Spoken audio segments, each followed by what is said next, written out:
Queridos amigos, bienvenidos, ¿cómo están? Es un honor, un placer, qué alegría cuando...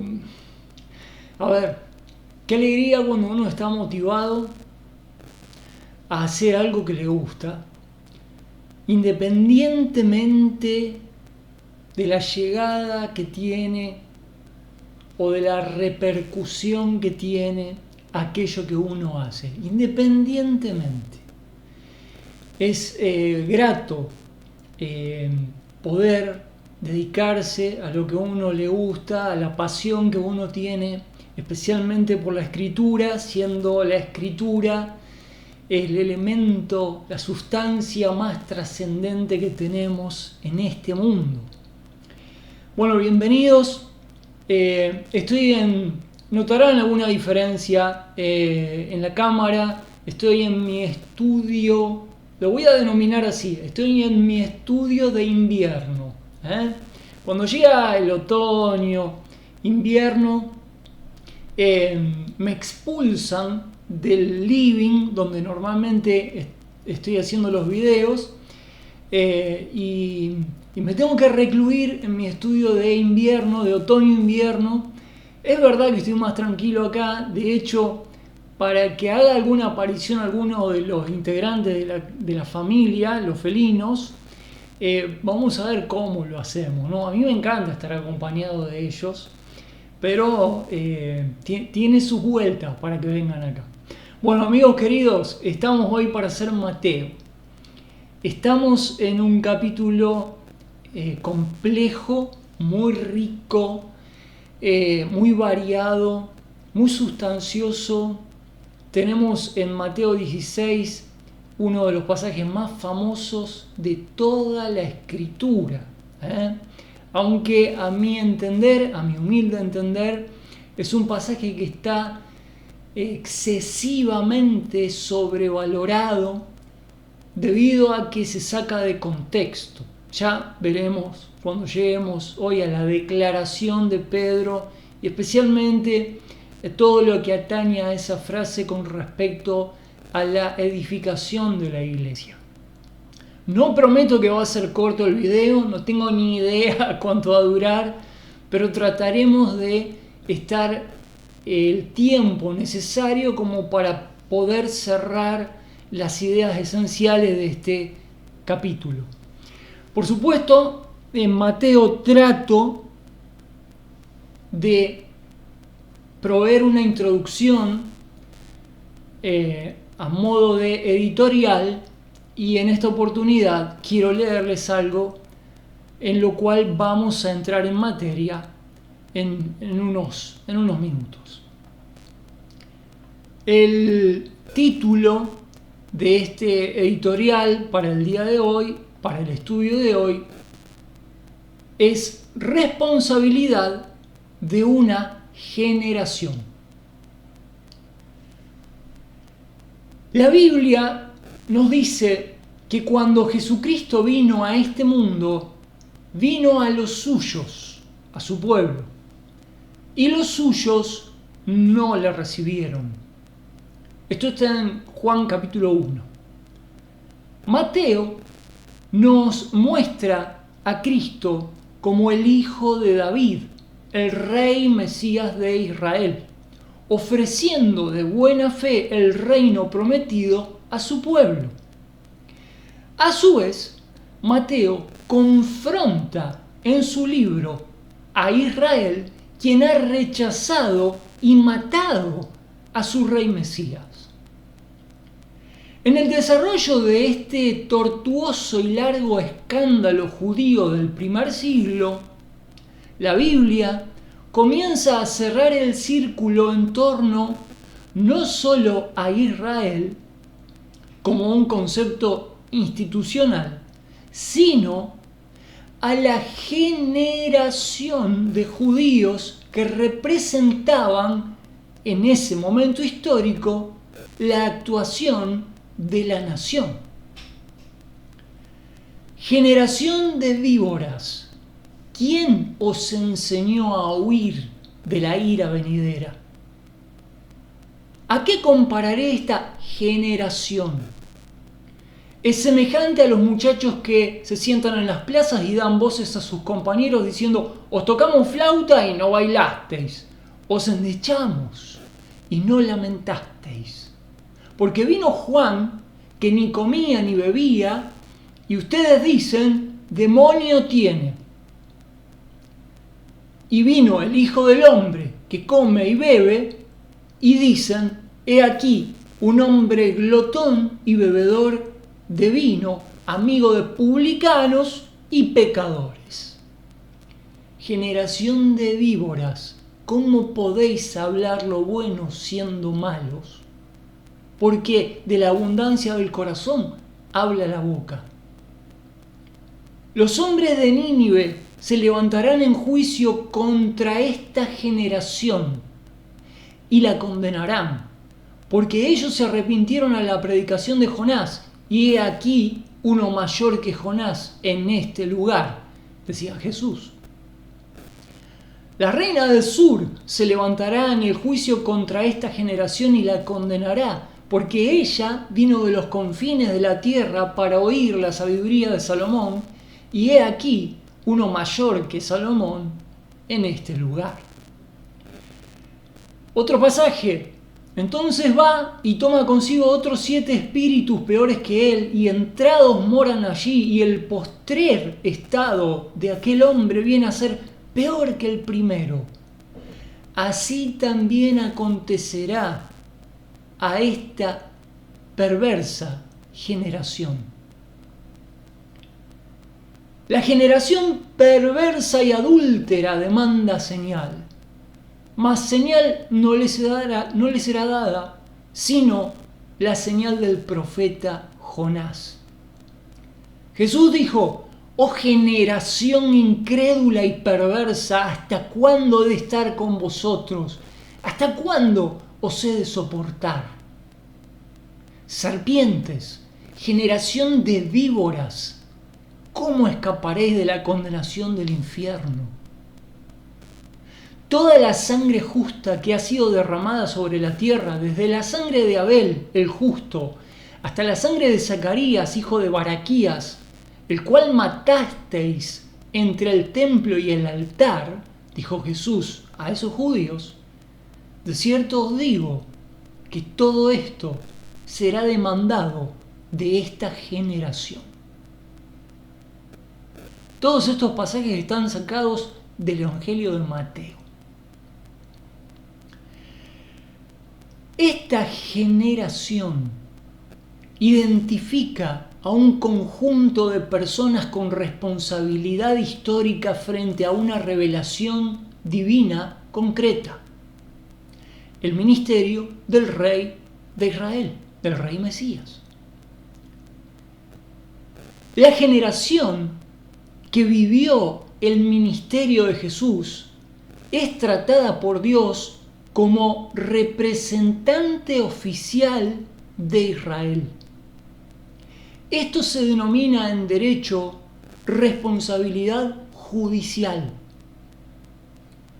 Jesús ofreció el reino a esa generación, Mateo 4:17, 10:5 al 7. Y esa generación lo rechazó. Esa generación fue juzgada directamente, Mateo 23:36. Sin embargo, las decisiones que tomó esa generación afectaron a toda la nación de Israel. Su sangre sea sobre nosotros, dijeron los judíos en el Gólgota, y sobre nuestros hijos, Mateo 27:25. La participación en ese pecado fue tanto por omisión como por comisión. ¿Esto implica que todos los judíos de la historia sean culpables personalmente? No. Pero sí implica, en términos nacionales y judiciales, que Israel es responsable porque esa generación actuó en nombre de Israel como entidad pactual, entidad con la cual se había consagrado un pacto. Este principio de representación federal está bien establecido y tratado en la teología cristiana. Veamos el caso más paradigmático. Adán, como cabeza federal, no es solo un individuo, sino el representante legal y espiritual de toda la raza humana. Romanos 5, 12 al 19 nos dice esto.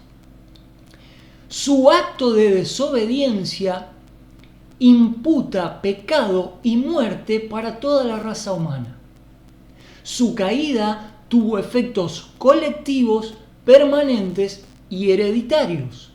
Por un solo hombre entró el pecado en el mundo y por el pecado la muerte. Romanos 5:12.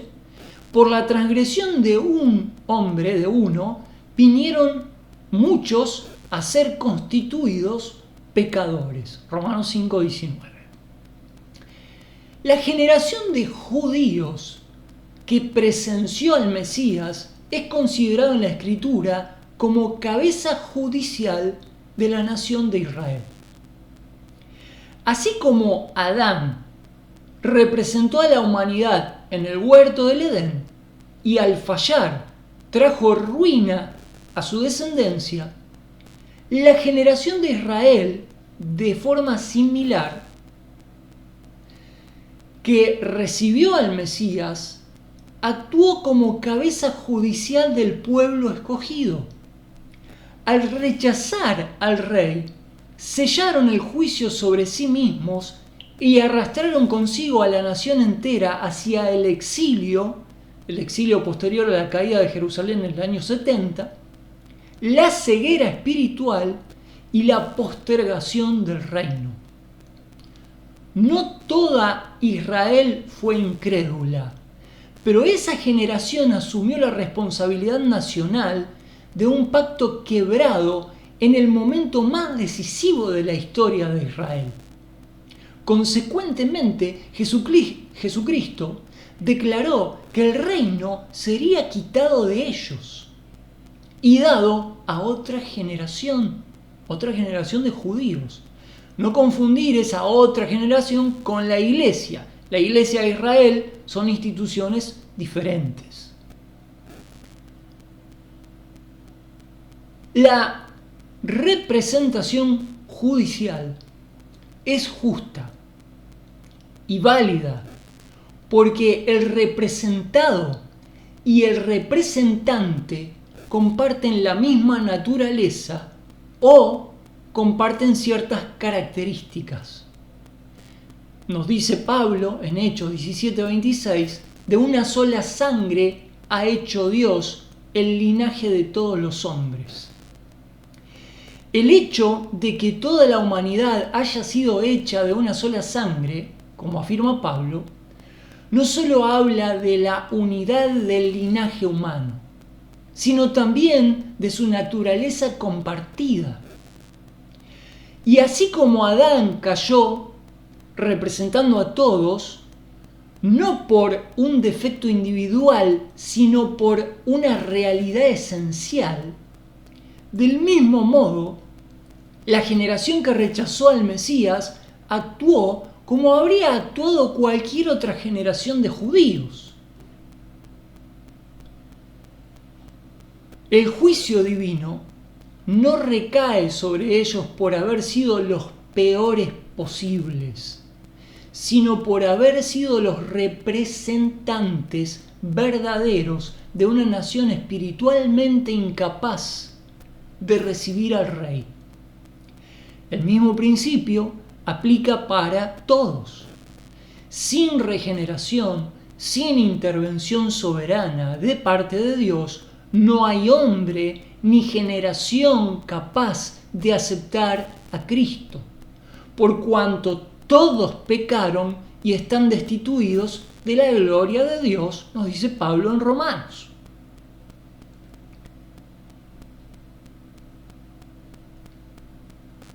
Mateo 16:4, vamos a estar hoy allí.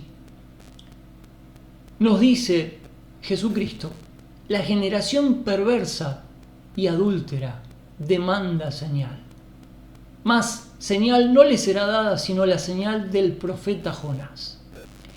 La generación de judíos que vivieron cuando el Mesías se hizo presente, a esa generación nos referimos. Así, el juicio sobre esa generación es al mismo tiempo un juicio justo, histórico, representativo y universal en su enseñanza y alcance. Aquella generación de judíos son el sujeto judicial del fracaso mesiánico de la nación de Israel. Bienvenidos al estudio de Mateo.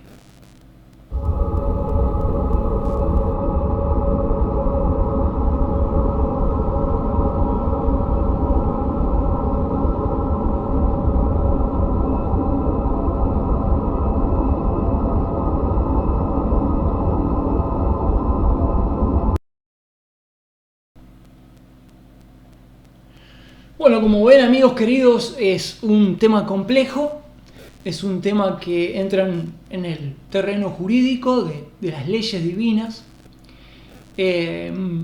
está muy profundamente arraigado con los conceptos de representación federal, ya sea en Adán, en la Institución Nacional de Israel. Es muy interesante.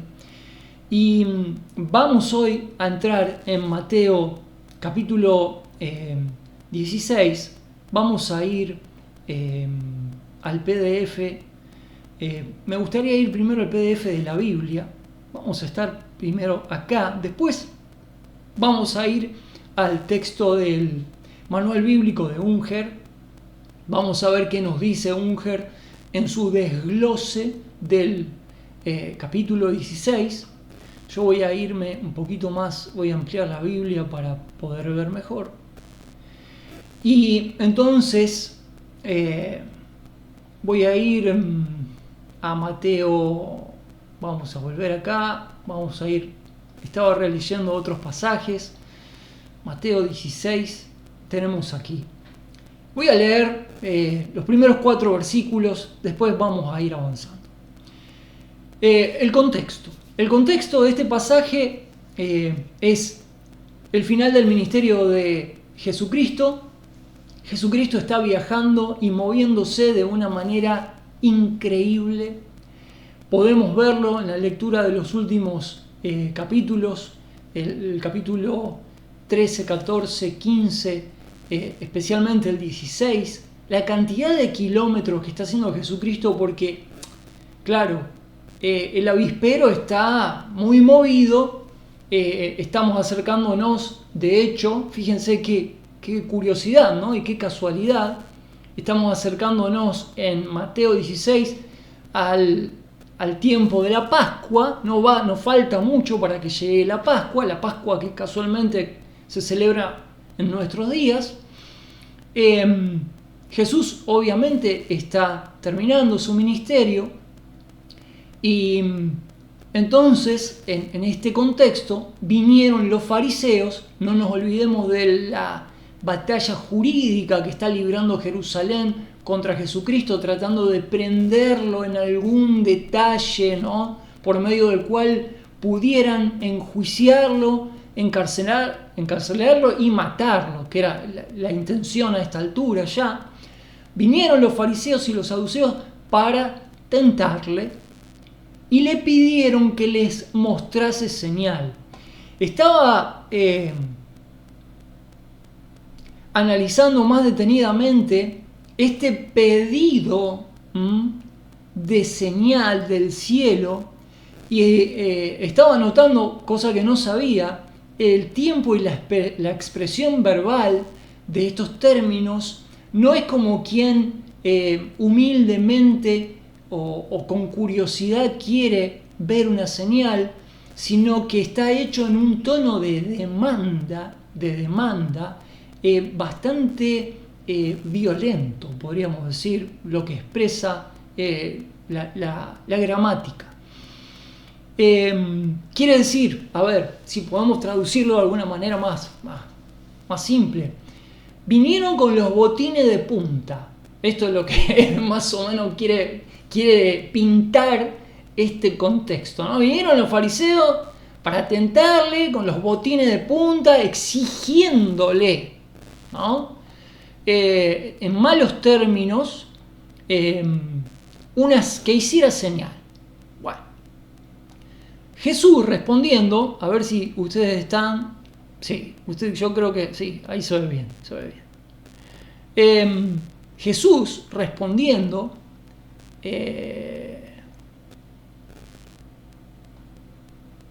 aquí estoy. Jesús respondiendo les dijo: cuando anochece, decís, hará buen tiempo porque el cielo tiene arreboles. Y por la mañana, hoy habrá tormenta, tempestad, porque el cielo tiene arreboles y está nublado. Hipócritas, que sabéis discernir la faz del cielo, mas las señales de los tiempos no podéis. Esta expresión, esta pregunta que hace Jesús acá, daría como para hacer un estudio aparte en términos escatológicos, porque esta expresión, las señales de los tiempos, es algo que entre el pueblo judío da mucho que hablar.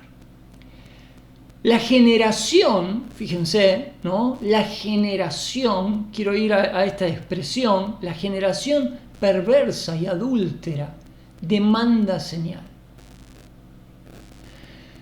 Mas señal no les será dada, sino la señal del profeta Jonás. Permítanme que haga una breve pausa. Bien, como les decía, la cantidad de veces que aparece esta frase, generación, haciendo referencia, es muy significativo, porque esta generación se refiere a los judíos adultos que vivían durante el tiempo del ministerio de Juan el Bautista.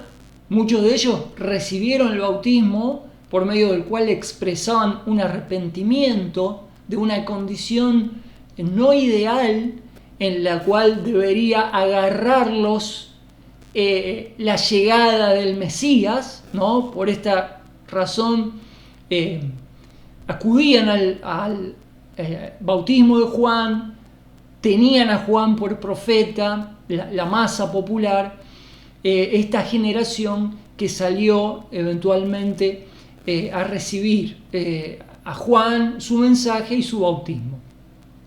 Pero esta generación ambivalente, esta generación que a veces parecía escuchar a Jesús y obedecer y seguirlo, entenderlo,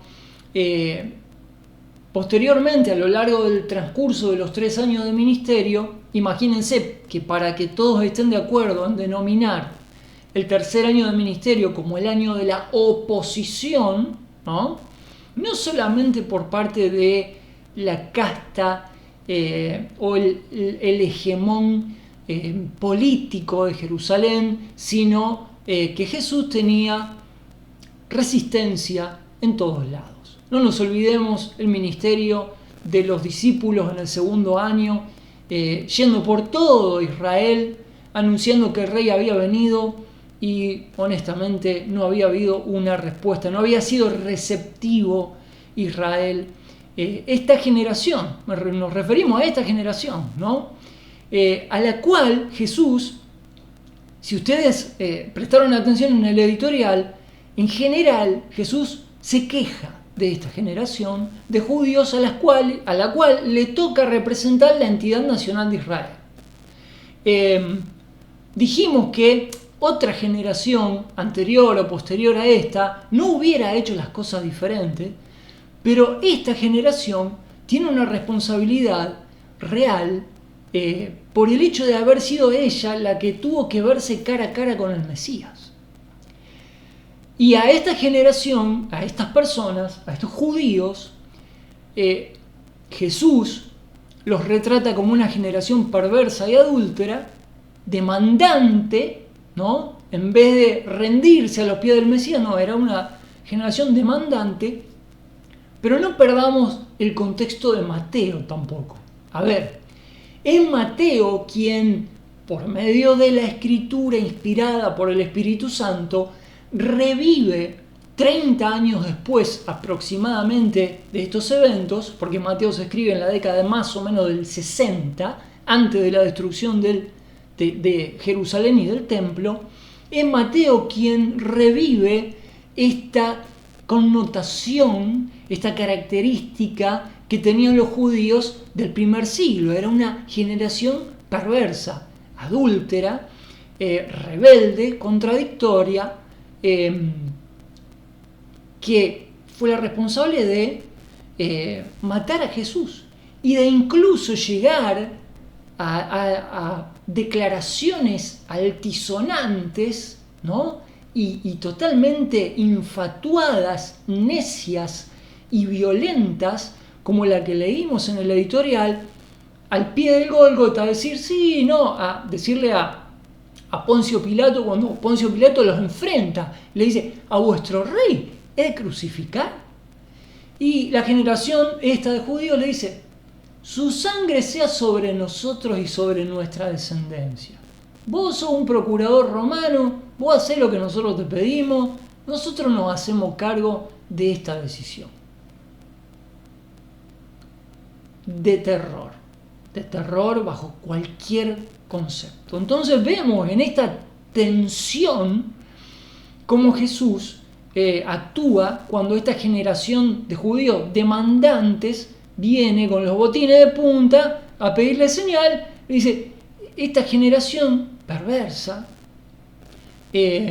¿hasta cuándo estaré entre vosotros, entre esta generación? Leíamos hace unos minutos, ¿no? La única señal que le será dada a esta generación será la señal del profeta Jonás, haciendo alusión al hecho de que Jesús estaría 3 días y 3 noches en el sepulcro y resucitaría de entre los muertos, cosa que Mateo viene a traer a este pueblo nuevamente, ¿no? A este pueblo. Otra vez Mateo viene a sacudir el avispero y a poner sobre la realidad social de aquellos días este escándalo judío, este escándalo. Nos dice Jesús que dejándolos se fue. Y viniendo los discípulos al otro lado, se habían olvidado de traer pan. Habían cruzado el mar de Galilea, ¿no? Jesús en una serie de maniobras en las cuales, como ustedes pueden ver, trata de poner distancia y enfriar una situación que ya estaba fuera de control, porque los fariseos y los saduceos venían a tentarle para apresarlo, ¿sí? Decía algo fuera de lugar, semánticamente, un error semántico le podía costar a Cristo ser llevado por la fuerza a Jerusalén, trasladado y matado en Jerusalén, pero Jesús sabía que aún no había llegado su hora. No obstante, fíjense cómo Jesús actúa, poniendo distancia, enfriando la situación, se va del otro lado del mar de Galilea. Entonces Jesús le dijo a los discípulos: mirad, tengan en cuenta, cuidado, guardaos de la levadura de los fariseos y de los saduceos.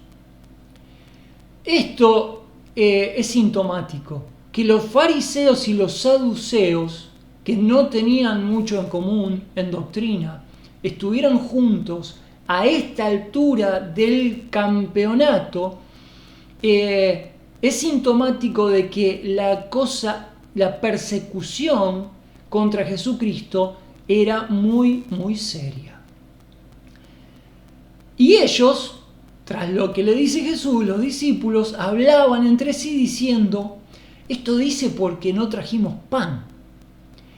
Y entendiéndolo, Jesús les dijo: ¿por qué discutís entre vosotros, hombres de poca fe, que no trajisteis pan? ¿No entendéis aún ni os acordáis de los 5.000, de los 5 panes entre 5.000? ¿Y cuántas cestas alzasteis? Ni de los 7 panes entre 4.000. Repartimos, le dimos de comer a una multitud con 5 panes, con 7 panes, y encima sobró. ¿No se acuerdan de esto?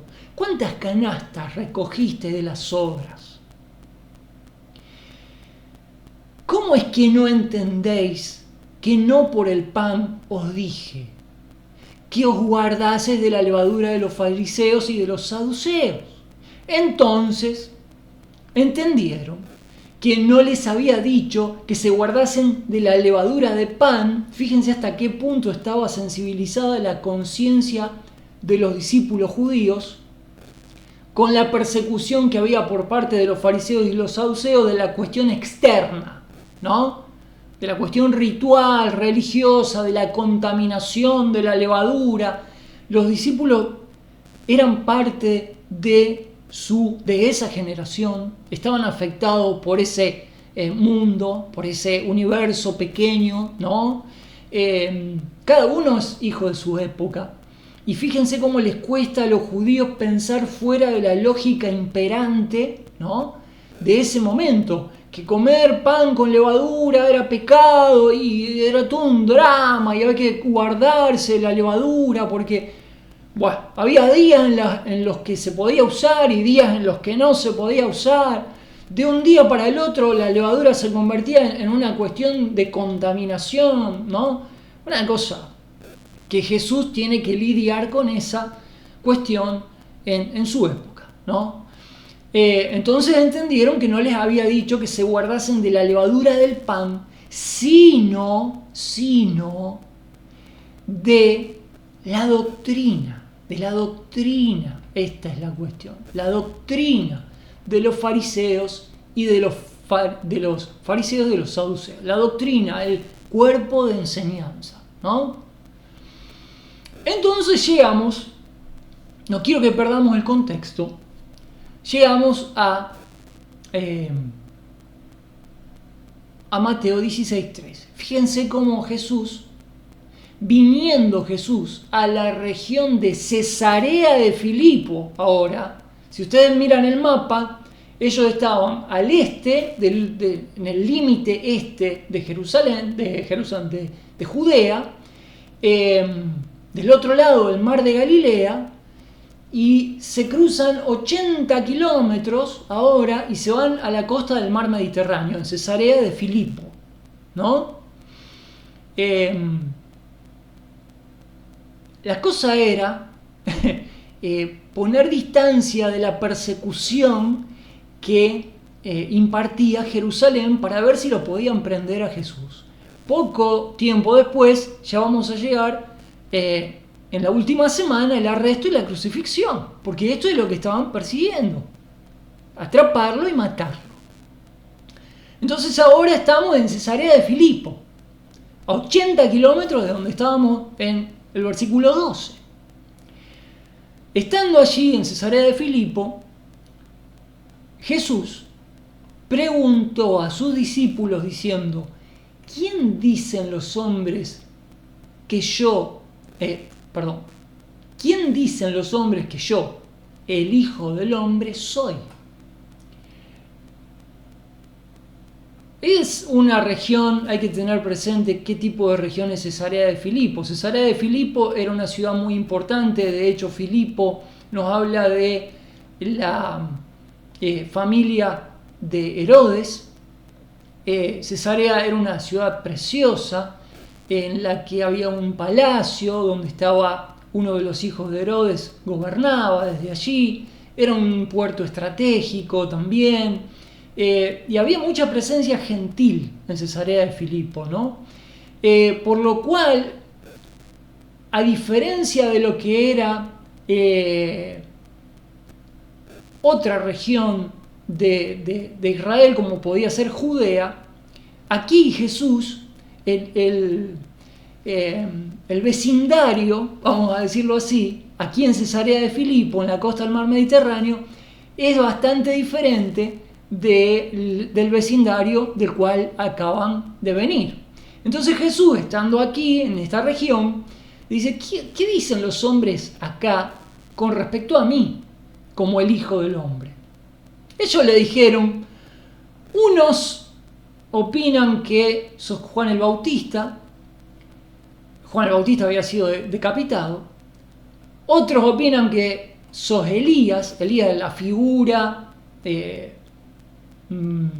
profética anunciada en el Antiguo Testamento, como que se iba a hacer presente en Israel e iba a restaurar Israel. Y otros, dicen los discípulos, Jeremías, ¿no? Acá estoy haciendo lío, voy a tratar de no mover mucho esto. Jeremías o alguno de los profetas. Esto demuestra, fíjense, que Jesús era considerado de todo menos el rey Mesías. Y estamos hablando del contexto judío. Acá estamos hablando de judíos que estaban un poquito más, sí, acá había un poquito más de presencia gentil, pero Jesús no se movió en esos 3 años del terreno de las ovejas perdidas de la casa de Israel. Esto ya lo vimos.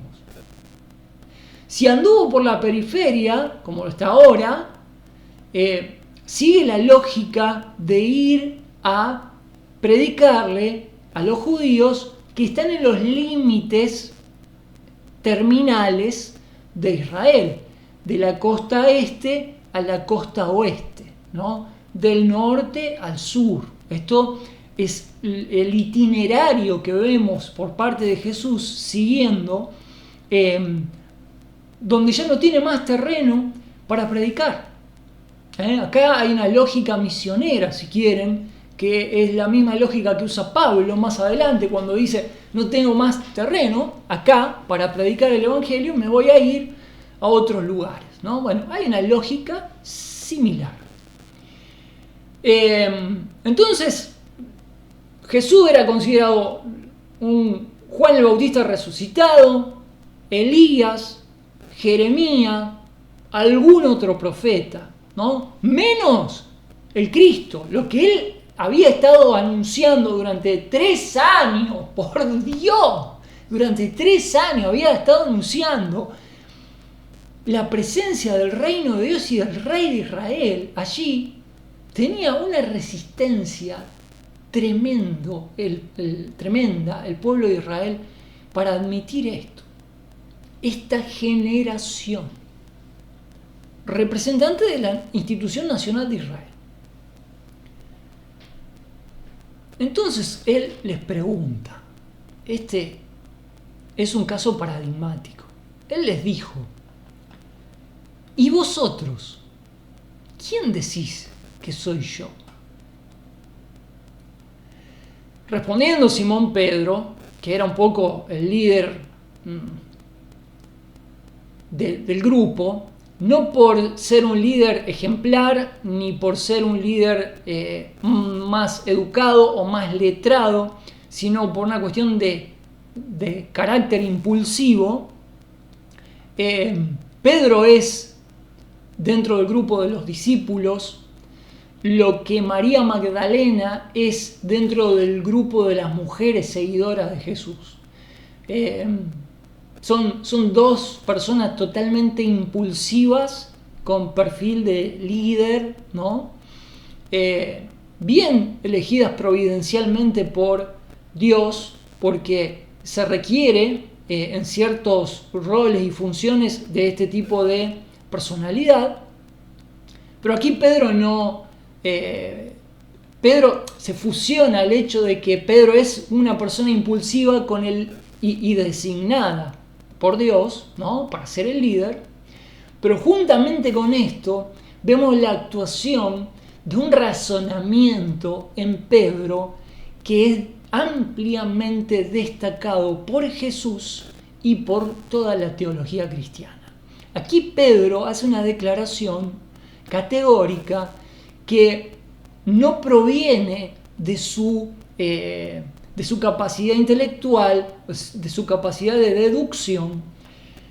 Respondiendo Simón Pedro dijo: tú eres el Cristo. Esto ya es palabra mayor. No solamente, fíjense hasta qué punto actúa aquí la iluminación, el poder iluminador del Espíritu Santo, que decir tú eres el Cristo hubiera sido una cosa, pero decir el Hijo del Dios viviente ya es una señal clara de que esto no venía de Pedro a secas, tan solo de la mente de Pedro. Jesucristo, Dios el Hijo, respondiendo, dijo: bienaventurado eres, Simón, hijo de Jonás. ¿Por qué bienaventurado? Porque lo que acaba de decir Pedro, la declaración esta, tú eres el Cristo, el Hijo del Dios viviente, no te lo reveló carne ni sangre. Esto que Pedro acaba de decir, Pedro no lo recogió en Cesarea de Filipo. Tengan en cuenta el contexto precedente. El contexto de ¿qué dice acá la gente que soy yo? Y bueno, Pedro probablemente no haya dicho, bueno, acá lo que recogimos hasta ahora es esto, lo otro, aquello. ¿Y ustedes quién dicen? Y Pedro dice, no, vos sos el Cristo, el Hijo del Dios viviente. Y Jesús dice, bueno, esto no lo recogiste acá en Cesarea de Filipo, Pedro, ni llegaste a esta deducción por vos mismo. No te lo reveló carne ni sangre a esto, sino mi Padre que está en el cielo. Esta es una revelación que no tiene paralelo en todas las declaraciones que Pedro hace acerca de Jesucristo en este tiempo, en el tiempo del ministerio. Todavía el Espíritu Santo no ha venido. Tenemos el primer sermón predicado por Pedro en el día de Pentecostés. Y vemos a Pedro actuar bajo el influjo, la influencia del Espíritu Santo de una manera categórica, pero todavía no llegó el Espíritu Santo acá, en este momento. Y sin embargo, aquí vemos un signo a destacar. Dios había en estas instancias revelado a Pedro que Jesús era el Cristo, el Hijo del Dios viviente. Y Jesús se lo remarca.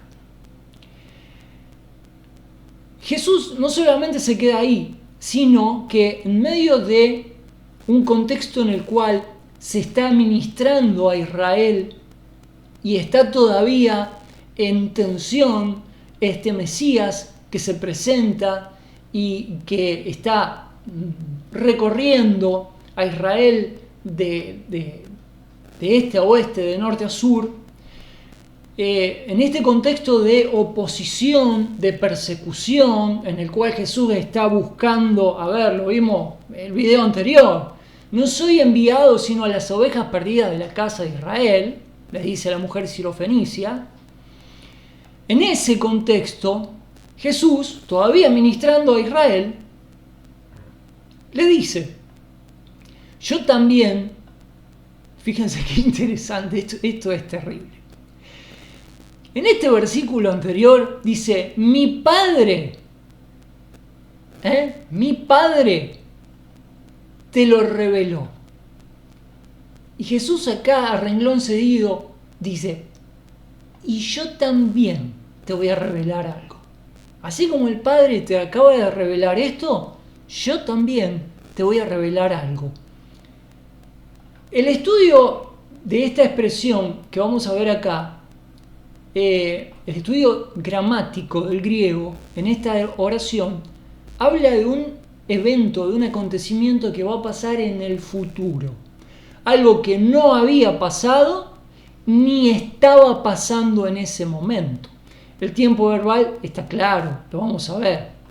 Yo también, dice Jesús a Pedro, te digo, es una forma de decir, yo también puedo revelarte cosas, que tú eres Pedro. Esta expresión Pedro es Petros.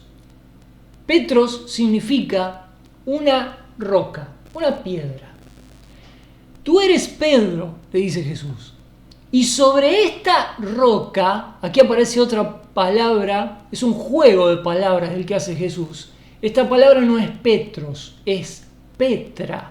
Y es muy diferente, porque la palabra Petra, traducido roca, es una roca masiva que sale de abajo de la tierra, que emerge de la tierra en forma masiva. Hay un contraste entre Petros y Petra y hay un juego de palabras. ¿Cuál es la roca a la cual se refiere Cristo? Bueno, esta roca a la cual se refiere Cristo es la roca, el cimiento, la base que Pedro acaba de poner por revelación del Padre, que Él es el Cristo. Esta es la roca. Esta roca es esto. Tú eres el Cristo, el Hijo del Dios viviente.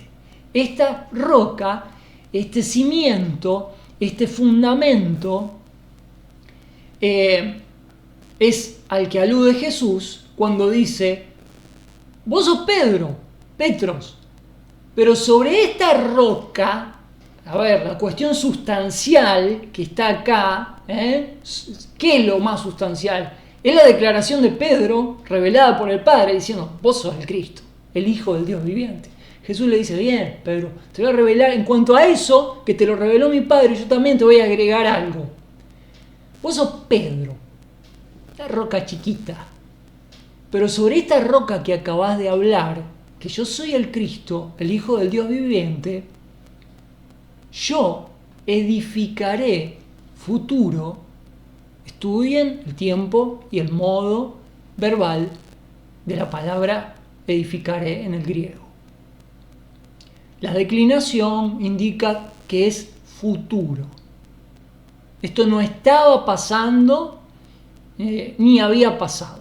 En el contexto aquí es que Jesús está como Rey Mesías ofreciendo el reino a Israel, si bien ya Israel ya lo rechazó de facto. No importa. Jesús está en esas labores, en esa función, en ese rol. Lo vimos capítulo anterior. Mirá, soy enviado a las ovejas perdidas de la casa de Israel. Vos sos una mujer sirofenicia, yo no tengo nada que ver. Mi ministerio es otro. Está claro eso. Pero aquí está la introducción de una profecía. Pedro, sobre la base de que yo soy el Mesías, sobre esa roca yo edificaré mi iglesia. Primera vez que aparece la expresión iglesia, eclesia, en el ministerio de Cristo, al final del ministerio.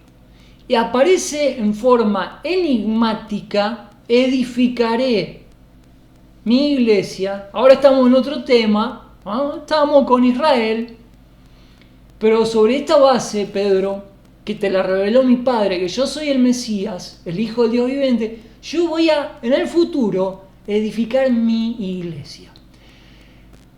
El apóstol Pablo nos va a decir en Efesios capítulo 1 y 2, y los va a desarrollar, que la revelación concerniente a esta iglesia de Cristo no había sido revelada en el Antiguo Testamento, ni tampoco durante el ministerio de Cristo, sino que había sido revelado, dice Pablo: a mí me fue revelado este misterio. A mí me fue revelado. Esto no había sido revelado antes como es revelado ahora, dice Pablo, cuando está escribiendo la epístola a Éfeso. La doctrina tocante a la iglesia, de la cual Pablo es, digamos, el apóstol a la iglesia, el apóstol a los gentiles, ¿no? Pero muy significativo este pasaje en el cual Jesús le dice a Pedro, yo sobre esa declaración que vos acabás de hacer, Pedro, no sabés, yo voy a edificar mi iglesia.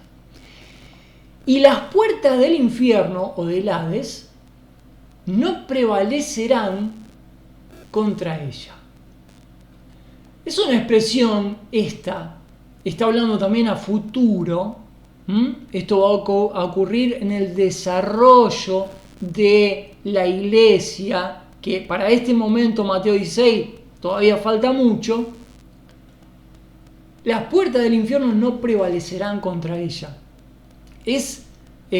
Según los expertos, esta ilustración muy breve que utiliza aquí el Señor Jesucristo pone podríamos decir, las fortalezas de Satanás siendo un bastión protegido, cerrado, ¿no? Aportonado, ¿no? Y a la iglesia se la ve en esta expresión como un agente que va a atacar a esa fortaleza.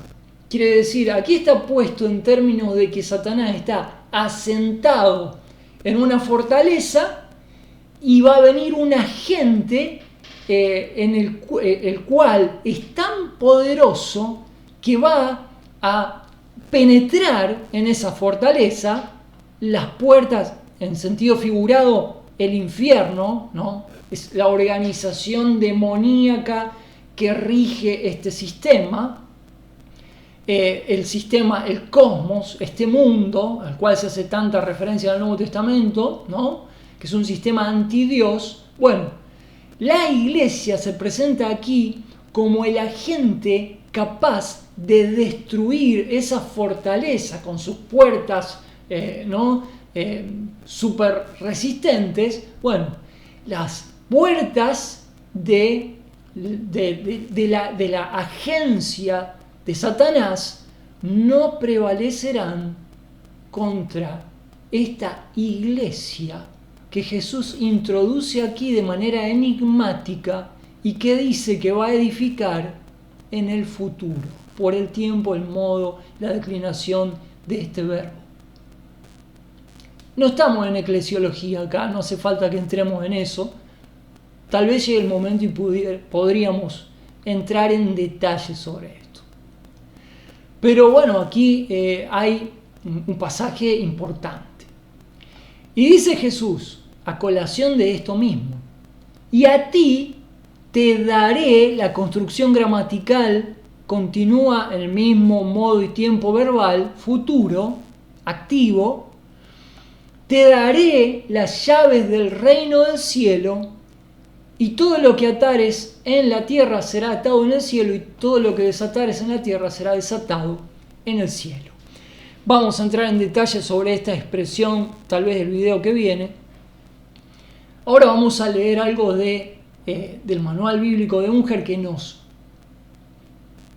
desata un poquito, ¿no?, el significado de estas cuestiones.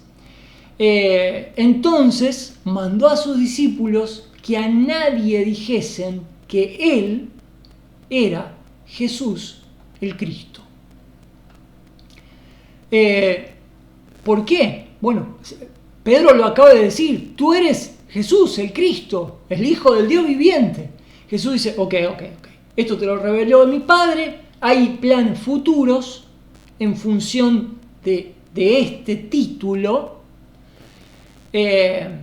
Va a haber un desarrollo, va a haber un conflicto, Satanás no va a poder resistir a lo que yo tengo preparado para traer, va a haber un desarrollo en el cual Pedro va a ser un protagonista en esta cuestión, el desarrollo del reino, en modo misterio que se presenta aquí, ya apuntando a la era de la iglesia, y le dice a sus discípulos, escúchenme, con respecto a esta cuestión que estamos hablando acá, que yo soy el Mesías, Él le dijo, a nadie digan estas cosas, no lo digan.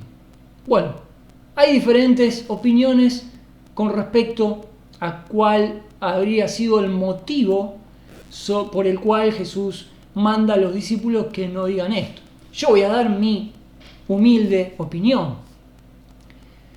Mi opinión con respecto a por qué Jesús le dijo no digan nada tiene que ver con lo que venimos diciendo. El análisis de contexto, creo yo, es el que mejor puede proveer una explicación para esto. Es simple y llanamente el momento de extrema violencia y persecución que está recibiendo Jesucristo para ser apresado, llevado a Jerusalén y muerto a manos de los judíos. Jesús sabía que no había llegado su hora todavía y no convenía, como Jesús lo viene demostrando, revolver más el avispero, ni siquiera convenía estar cerca de Jerusalén. El itinerario de Jesús es pasar por alto Jerusalén de costa a costa, digamos, del mar de Galilea, de la costa del mar de Galilea en el este a la costa del mar Mediterráneo, pero en el medio, donde estaba el problema, no. Llega el momento en el cual, vamos a ver en el Evangelio, que dice Jesús afirmó su rostro, se preparó para ir a Jerusalén. Cuando sube a Jerusalén, celebra la Pascua y es crucificado, ¿no? Pero no es el momento, no era el momento de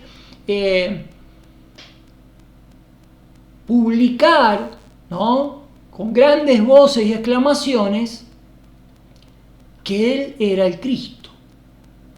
En otras palabras, yo diría, limitándome a este pasaje, a este contexto, que ya que había quedado muy claro, porque incluso el Padre se lo revela al líder, Pedro, que Jesús es el Cristo, el Hijo del Dios viviente, y ya en boca no de Jesús, sino de Pedro, no conviene que andemos divulgando esto en este momento. ¿Hay planes futuros, dice Jesús, con respecto a esto? Sí. ¿Está el partido prácticamente terminado con respecto a lo que es el ministerio de Jesús a Israel? Sí. Bueno, no tiene caso que andemos divulgando que acá está el Cristo.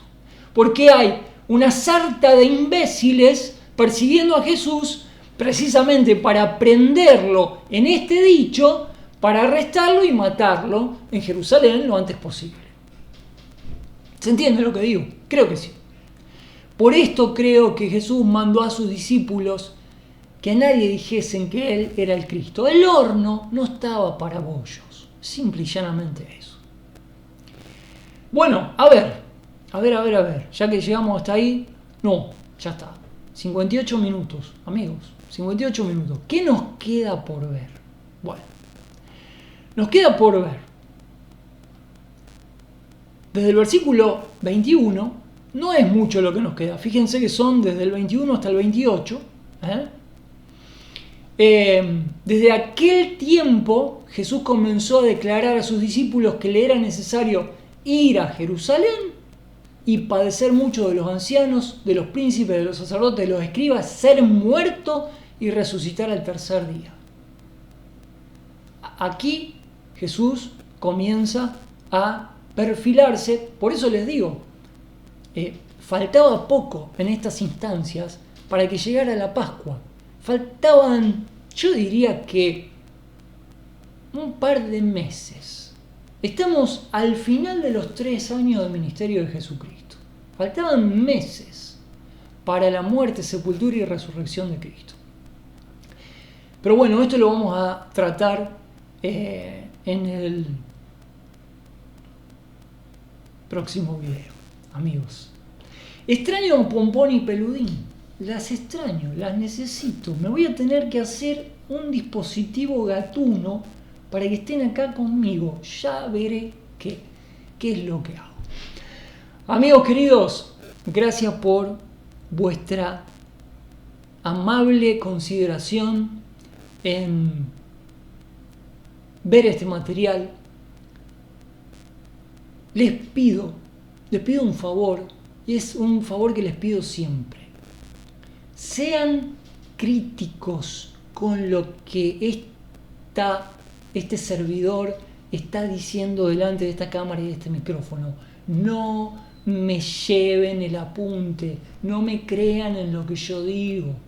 No sirve ese tipo de mentalidad que simple y llanamente se rinde ante lo que dice un personaje que está hablando ahí en YouTube sobre la Biblia. No sirve esa obsecuencia. No tiene caso. Estamos tratando de edificar un criterio propio, un criterio personal. Y esto requiere de ustedes una actitud crítica hacia este material. Por supuesto, esto no significa que tengan que salir ahí con una cuchilla en la caja de comentarios. Tampoco es eso. Esto es la incapacidad propia de nuestra época de tener una mirada crítica, hace que cuando las personas se les pide que reaccionen, que no sean indulgentes, que no se dejen llevar, que no se dejen llenar la cabeza, la gente cree que automáticamente esto significa que hay que reaccionar y ponerse en modo asesino, ¿no? No, es muy difícil, es mucho más complejo. Lo que yo estoy apelando a ustedes a que piensen con su propia mente. No sirve de nada que ustedes estén de acuerdo con esto por el hecho de estar de acuerdo. Si ustedes no llegan por sus propios medios a sus conclusiones, sean estas que yo digo acá o sean otras, no sirve de nada. La mente que nos dio Dios requiere de un uso, de un mantenimiento, de un desafío constante.